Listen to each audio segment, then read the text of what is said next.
Ambassador Kvax stood motionless on the bridge of the eternal light, his iridescent scales shifting from their usual confident gold to an uncertain blue-green. After 3 centuries of first contact missions, he had thought nothing could surprise him anymore. He was wrong.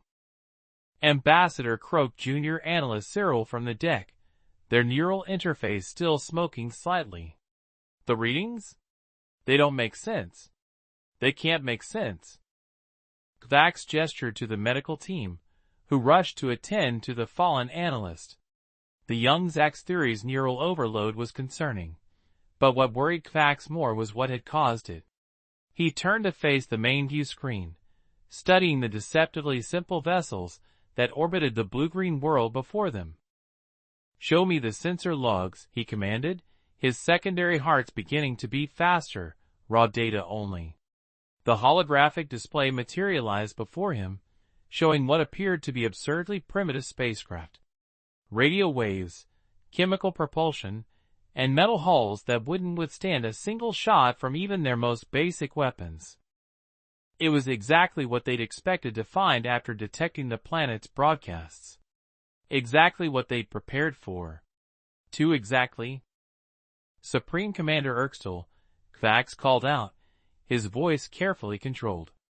"Would you join me for a moment?" The imposing military leader strode forward, her battle-scarred scales a deep crimson of barely contained aggression. "Ambassador, we're wasting time. These primitives barely have orbital capabilities. Standard protocol dictates. Look at this energy reading." Kvax interrupted, zooming in on a particular data stream. "What do you see?" Erxtel's scales flickered in annoyance, then shifted to pale yellow. Surprise. "That's impossible. The pattern is too perfect." "Precisely." Kvax manipulated the display, overlaying multiple sensor readings. "Every reading we're getting is exactly what we'd expect from a developing spacefaring race. Not a single deviation. Not one anomaly. In 300 years of first contact missions, I've never seen anything so perfect." A sudden burst of static filled the bridge's speakers. The human vessels had noticed them. "Incoming transmission," announced the communications officer. "It's primitive radio waves, Ambassador." "Just as we expected." Kvax's scales rippled with dark purple deep worry. "Too perfect," he whispered. Then louder, "Play the transmission." "Greetings, unknown vessels. This is Captain Sarah Chin of the United Earthship Nightmare. We come in peace and welcome peaceful contact." The voice was clear, professional, and spoke in perfect galactic standard, a language that, according to their intelligence, Earth shouldn't have even known existed. Erxtel's scales flushed deep red again. "It's a trap." "No," Kvax cut her off. "Not a trap. A test." He stepped closer to the view screen, studying what appeared to be a simple medical vessel. Its hull was scratched, its paint faded, its design utterly utilitarian. Yet something about it made his ancestral instincts scream danger. "They're testing how we'll react," he continued. "Everything we're seeing is deliberate. They're showing us exactly what we expected to see. The question is, what are they hiding?" As if an answer, their sensors briefly glitched, just for a microsecond. And in that instant, Kvax caught a glimpse of something else. Energy readings that defied physics, hull compositions that shouldn't exist, and power signatures that made their mighty diplomatic fleet look like children's toys. Then it was gone, replaced once again by the perfect facade of a primitive fleet. Kvax turned to Erxtel, his scales now a mix of fascination and fear. "Supreme Commander, I believe we may need to reconsider our approach. We're not dealing with primitives. We're dealing with masters of deception." "Your orders, Ambassador." "Send our response," Kvax said, his scales settling into a determined purple gold. "And pray we haven't already made a terrible mistake in our assumptions." Lieutenant Sarah Chin's fingers hovered over the holographic controls, of the U.S. Nightingale, her expression carefully neutral despite the sweat beading on her forehead. The ship's true combat interface lay dormant beneath the fake medical console, ready to activate at a moment's notice.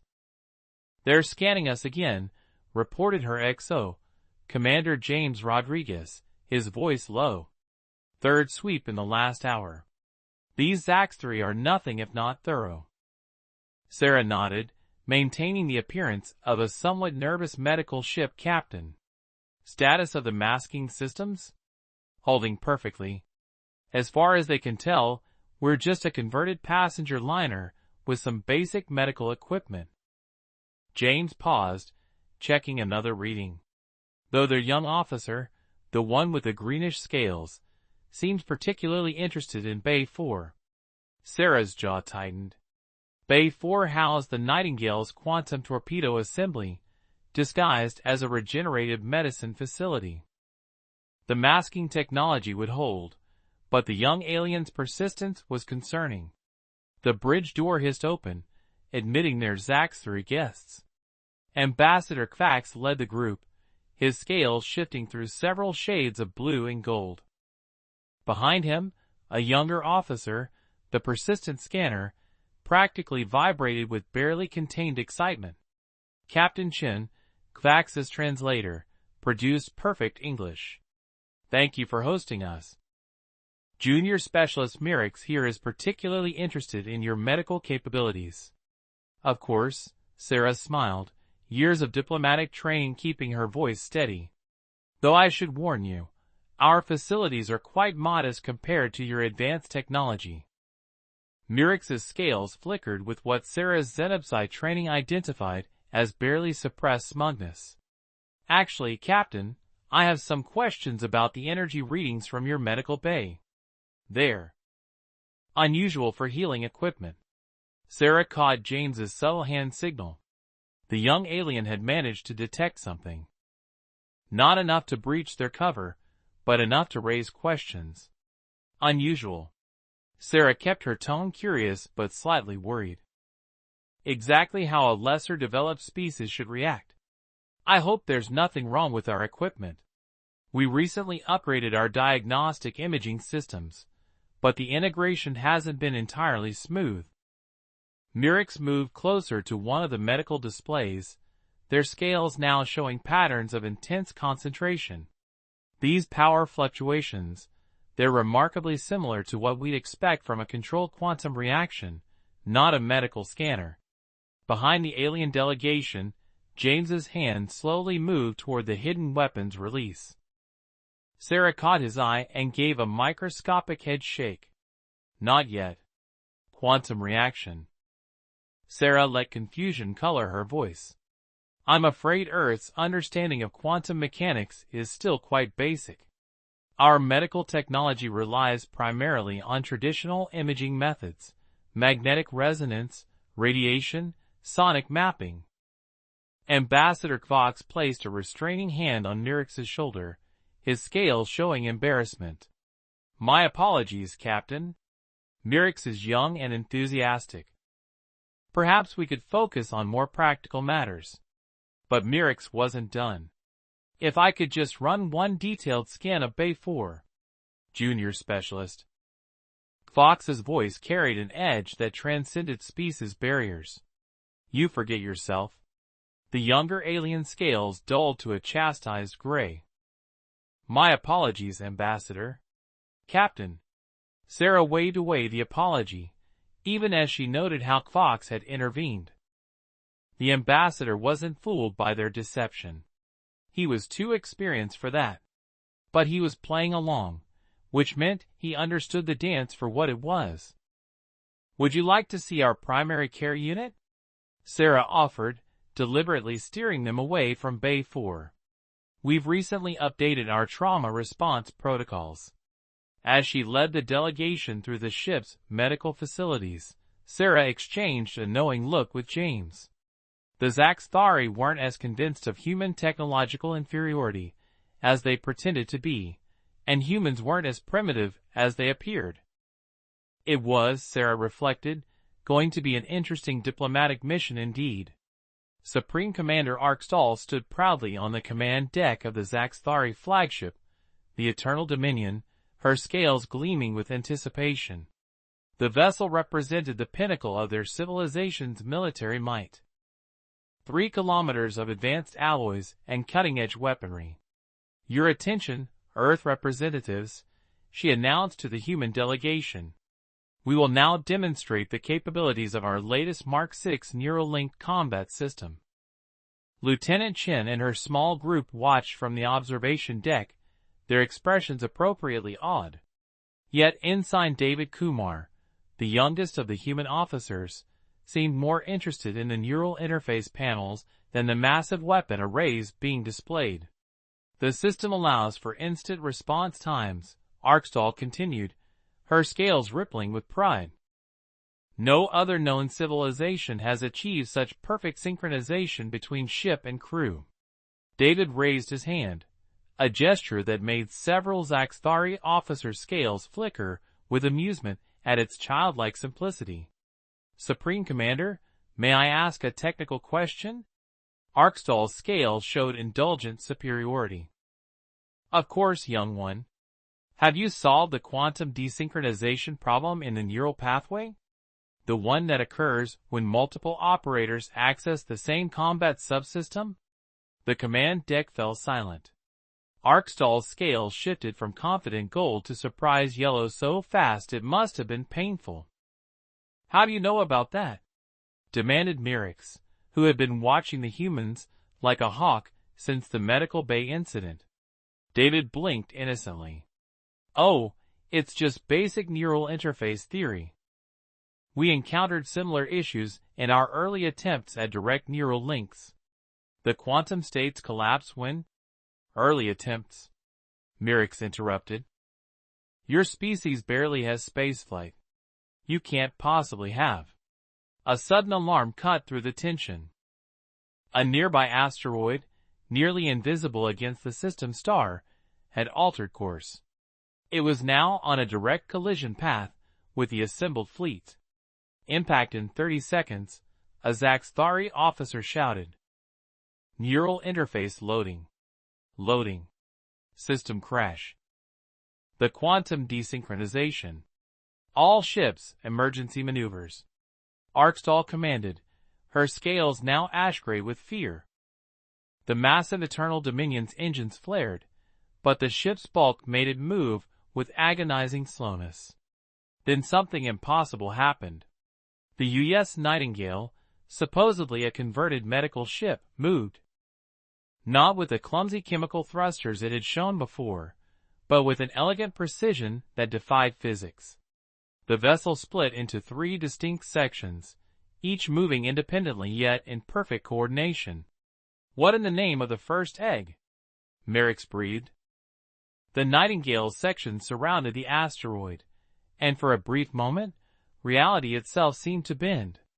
A gravitational lens formed between the 3 segments, and the asteroid simply ceased to exist, converted to harmless energy that dissipated into space.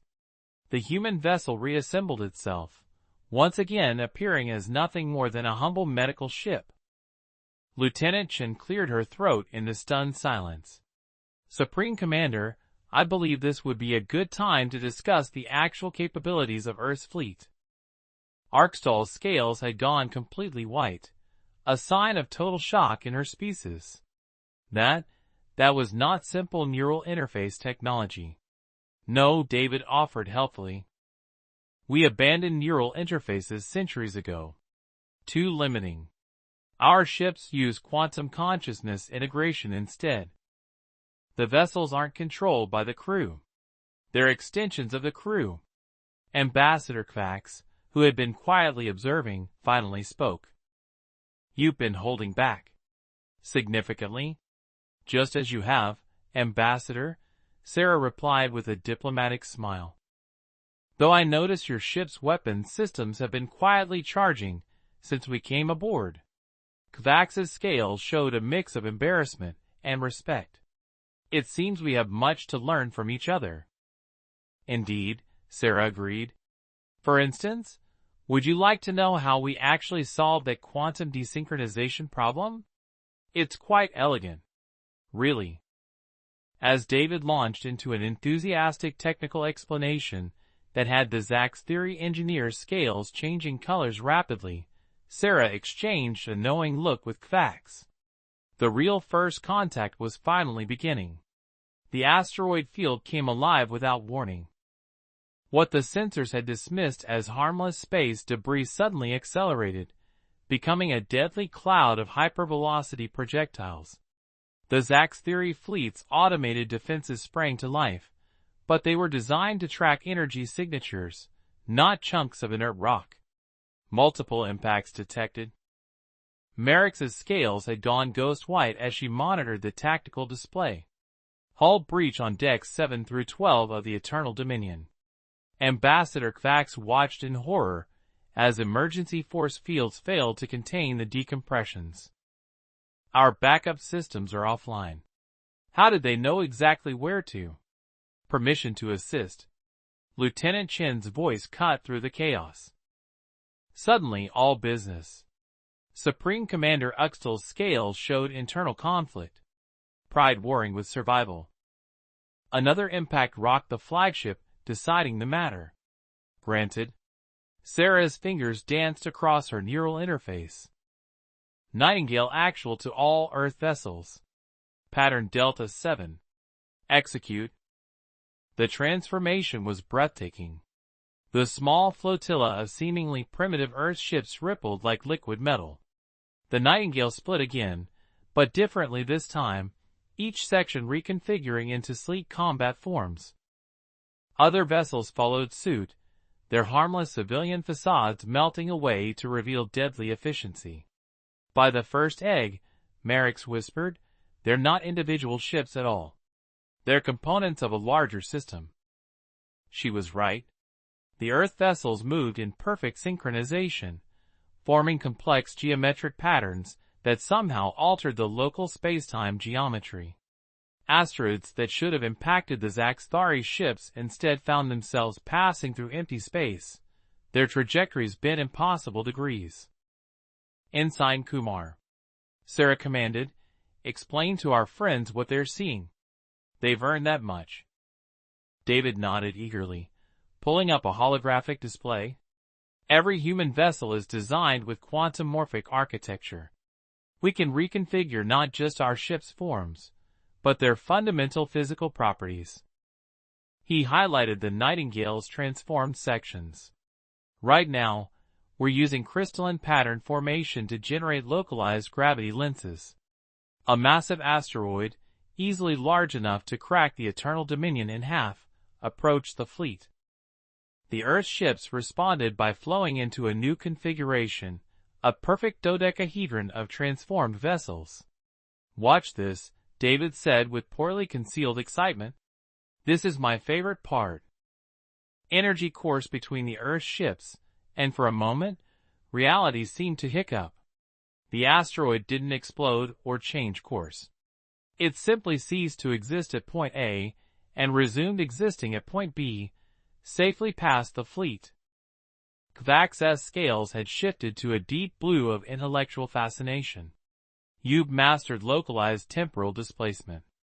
Among other things, Sarah admitted, though we usually avoid showing off quite this much, the morphic reconfiguration tends to make other species nervous. Nervous? Merrick's scale showed a complex mix of fear and excitement. You've completely rewritten the laws of physics as we understand them. Not rewritten, David corrected. Just expanded our understanding of them. Though I'd be happy to share some of our basic theoretical frameworks. Your neural interface technology could benefit from. Another impact interrupted him. This time, a piece of debris had slipped through their defenses, tearing a massive hole in the Eternal Dominion's primary hull. Without hesitation, the Nightingale's medical section detached and flowed through space like liquid mercury, sealing itself against the breach. Its hull actually merged with the vessel's structure, creating a perfect seal. That's not possible, Merrick breathed. Hull materials don't work that way. They do if you understand quantum morphic bonding, David replied cheerfully. Would you like me to explain the principles behind molecular restructuring at the quantum level? It's really quite fascinating. As the young ensign launched into another enthusiastic technical lecture, Sarah and Kvax shared a knowing look. The Zaxthari were beginning to understand that humanity's greatest weapon wasn't their technology. It was their endless drive to push the boundaries of what was possible. The attack came without warning.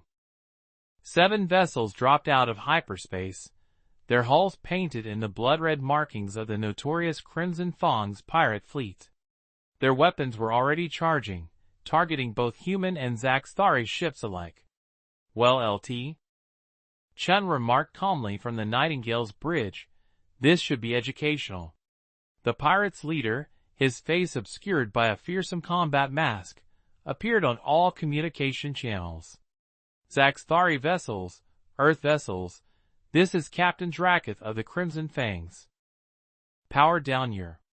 Sarah cut the transmission with a casual gesture. Nightingale actual to Earth fleet, release pattern Echo 9. Let's show our new friends how we handle uninvited guests. The transformation this time was different from the asteroid incident. Instead of combining into geometric patterns, the Earth vessels seemed to simply fade away. They're running. Nurix's scales flickered with disappointment from her position on the Eternal Dominion's bridge. After everything we've seen. There. Watch. Ambassador Kvax interrupted, his scales showing intense concentration. Remember what we learned about human deception. The pirate fleet advanced confidently, their sensors detecting only the Zaxthari ships, and what appeared to be fleeing Earth vessels. Captain Drakatha's laugh boomed across the command channel he forced open. See, these humans are all show. Now, about our demands. The space behind the pirate fleet rippled. The Nightingale reappeared, but not as a medical ship or even as its previous combat form. Its hull had reconfigured into something that seemed to drink and light itself, its form barely visible except where it blocked out the stars. Other Earth vessels emerged from seemingly impossible angles, their transformed configurations defying conventional geometry. That's not stealth technology, Nurix whispered.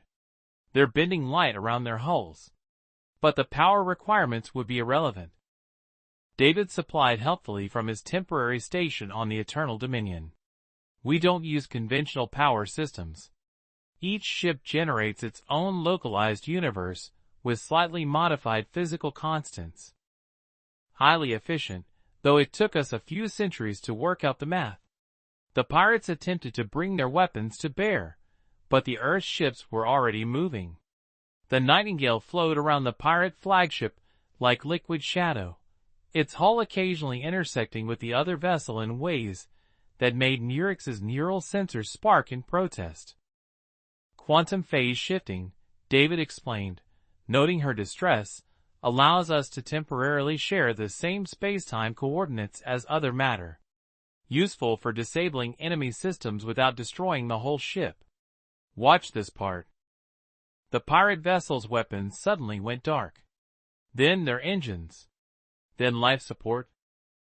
One by one, systems failed as the Earth ships phase shifted through their hulls, selectively disrupting crucial components while leaving the crews unharmed.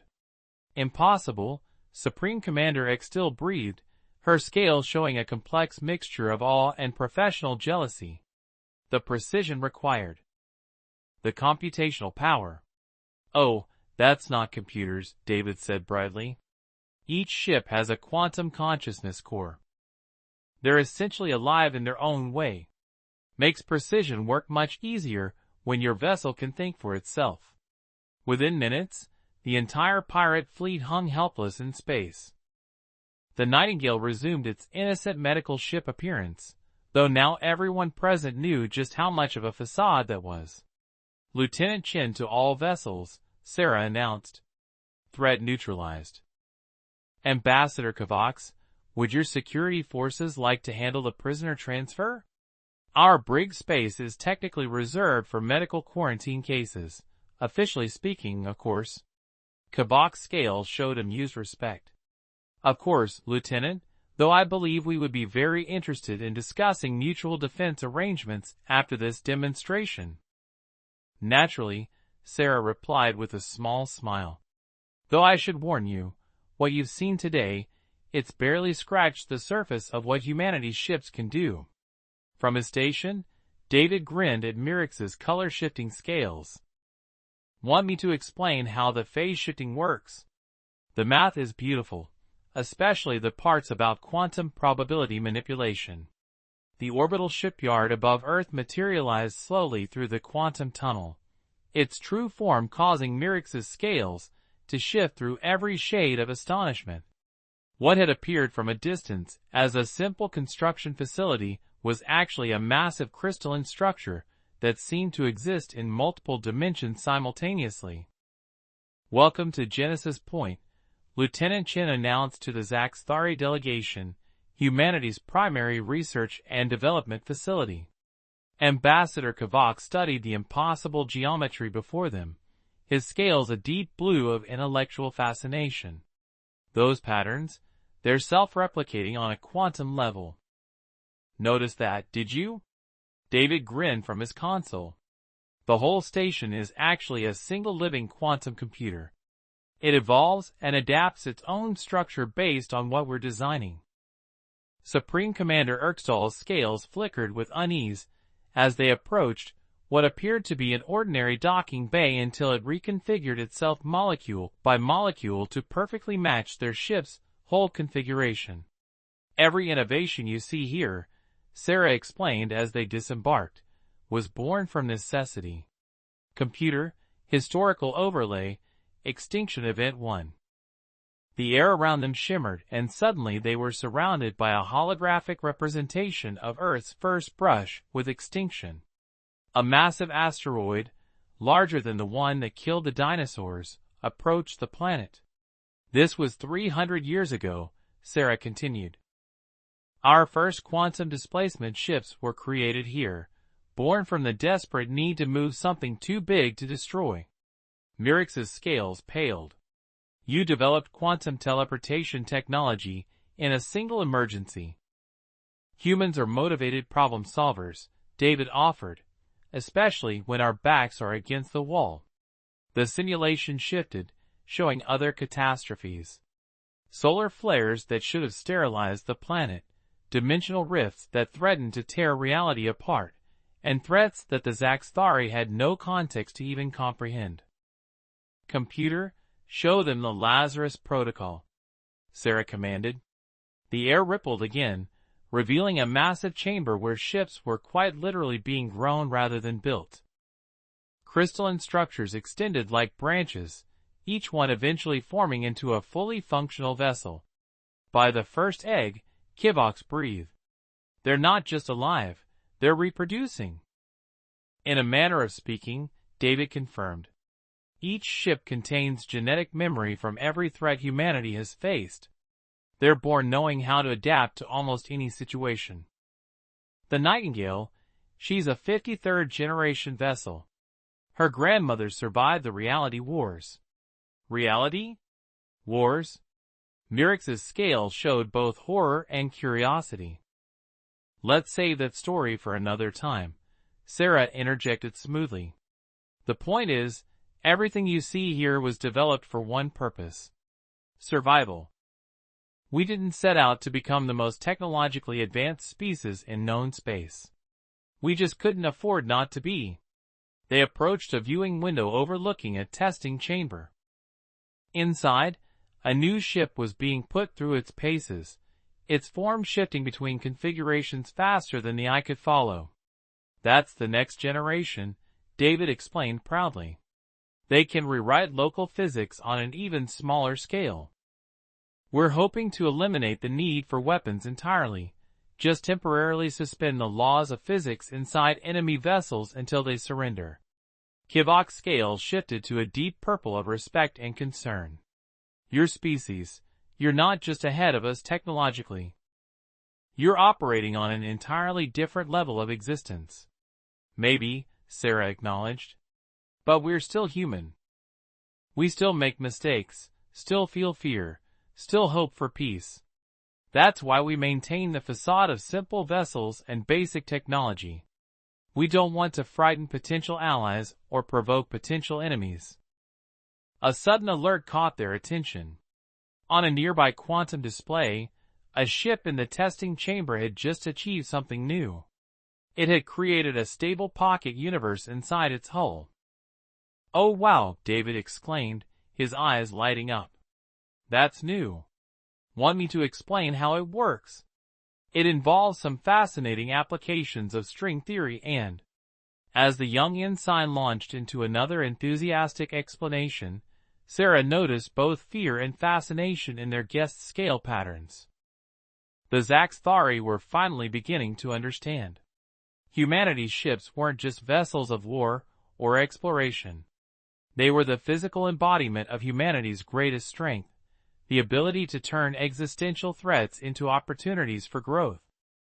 The warning came from the Eternal Dominion's quantum sensors, technology recently modified with human insights. A fleet of Zaxthari warships dropped out of hyperspace, their hull markings identifying them as belonging to the Purist sect, a radical religious faction. Blasphemers. The transmission cut across all frequencies. "You dare to corrupt our sacred technology with human abominations?" Sarah exchanged glances with Ambassador Kvax, whose scales had shifted to a sickly gray. "Friends of yours?" "The Purist sect," Kvax explained, his voice tight. "They believe technological advancement should follow a predetermined divine path. What you've shown us, they would consider it an affront to their gods." The lead Purist vessel launched a barrage of quantum-tipped warheads, weapons that could shred reality itself. "Nightingale," Sarah called out, addressing her ship directly through their quantum link. "Time to show them something really blasphemous. Initiate Prometheus Protocol." The medical ship's response wasn't in words, but in action. Its hull began to glow with an inner light that seemed to bend rainbow colors into impossible new hues. Similar transformations rippled through the other Earth vessels. "What are they doing?" Mimrix demanded, her scales flickering between fascination and fear as she monitored the sensors. "These energy readings, they're rewriting quantum probability itself." "Not exactly," David explained, his fingers dancing across his console. "We're just convincing local spacetime that the warheads have a 0% chance of existing. It's basically quantum probability manipulation on a macro scale. The warheads simply winked out of existence. No explosion, no debris, not even radiation. They simply became one of the universe's many unrealized possibilities." The Purist fleet responded by charging their main weapons, planet killers capable of reducing worlds to atomic ash. "Heretics," their leader screamed, "die with the honor you have forsaken." Lieutenant, Supreme Commander Arkstall's scale showed genuine concern. "Even your advanced technology can't." "Watch," Sarah said softly, Nightingale. Phase 2. The Earth ships moved in perfect synchronization, their transformed hulls creating a pattern that hurt to look at with normal vision. Reality seemed to hiccup, and suddenly the Purist fleet found themselves trapped inside a localized time dilation field. "Their weapons are still charging," Sarah explained calmly. "They're just doing it at 1/1,000,000th normal speed. Gives us time to talk." From the Purist vessel's perspective, only microseconds had passed. To everyone else, they appeared frozen in space, caught in the act of their attempted genocide. "You could destroy them," Kvax observed, his scales showing a complex mixture of emotions. "Why don't you?" Sarah's expression softened. "Because that's not who we are. Computer, establish quantum connection with Purist fleet consciousness cores." "Consciousness cores?" Mimrix's scales rippled in surprise. "Their ships don't have." "They do now," David grinned. We just quantum evolved their computer cores about 300 years into the future. Give it a minute. The purest vessels suddenly powered down their weapons. Their ship's systems had literally become too advanced to be used for destruction, having evolved past the need for violence. "This is what we do," Sarah explained to their stunned audience. "We don't destroy. We elevate." Every ship in their fleet now has the same basic quantum consciousness as ours. They've been enlightened, you might say. The time dilation field dissolved. The purest fleet hung motionless in space, their crews presumably trying to comprehend their ship's sudden evolutionary leap. "You didn't just stop them," Kvax realized, his scales showing deep purple understanding. "You converted them, gave them the very advancement they feared." "The best way to defeat an enemy," Sarah quoted with a slight smile, "is to make them your friend, even if you have to evolve their battleships to do it." David was already pulling up complex quantum equations.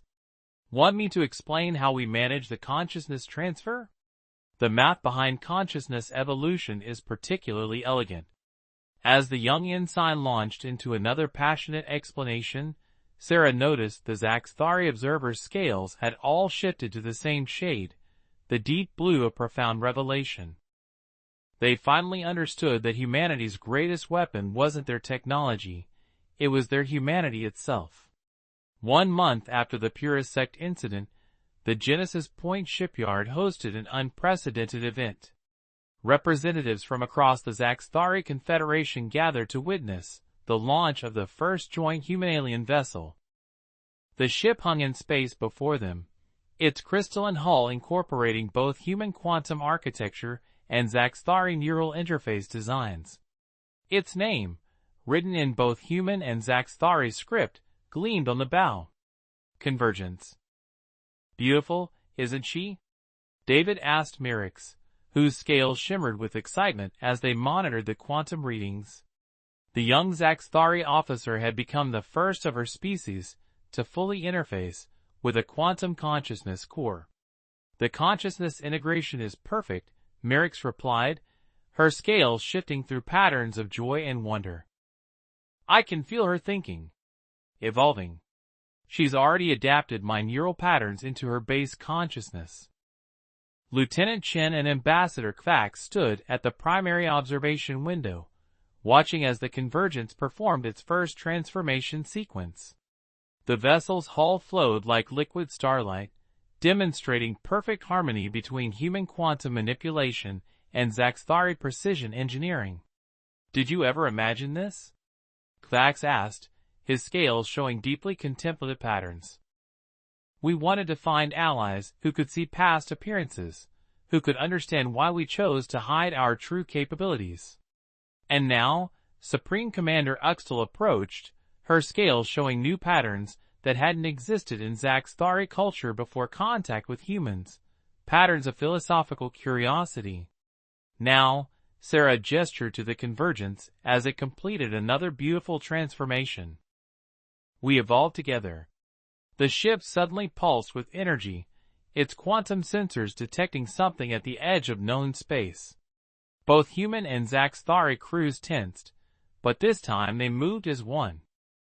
"Unknown contact," David reported, working in perfect sync with Merix, energy signature unlike anything in either of our databases. The convergence responded without prompting, its hybrid consciousness adapting to the new situation. The ship's hull reconfigured into a form that incorporated the best of both species' defensive technologies, while adding something entirely new, a configuration that neither humanity nor the Zaxthari had seen before. "She's innovating," Merix breathed, her scales showing pure joy, creating new configurations based on both our species' experiences. The unknown contact resolved itself, a peaceful exploration vessel from an even more distant civilization, drawn by the unique energy signatures of their joint experiment. "First contact," Kvax mused, his scales showing amused irony. "Again. But this time," Sarah said with a warm smile, "we make it together." "No masks," no deceptions, just two species who learned to combine their strengths. The convergence initiated first contact protocols that merged human diplomatic subtlety with Zaxthari ceremonial precision. As they watched the ship operate, David turned to Mirix with excitement burning in his eyes. "Want to help me explain to them how we merge quantum consciousness with neural interfaces? The math is absolutely gorgeous, especially the parts about consciousness harmonics across species boundaries." As the young officers launched into their now familiar enthusiastic technical discussion, Sarah and Kvax shared a knowing look. The ambassador's scales showed a pattern that perfectly matched the human expression of contentment. "You know," Kvax observed, "when we first detected your primitive vessels, we thought we were going to guide a younger species to the stars. And instead, you showed us that true advancement isn't about the technology you possess, but how you choose to use it. Your ships weren't just hiding their capabilities, they were teaching us the value of wisdom over power." Sarah nodded, watching as the convergence initiated peaceful contact with the new arrival. "The best vessels aren't the ones that can destroy worlds," she said softly. "They're the ones that can bring worlds together."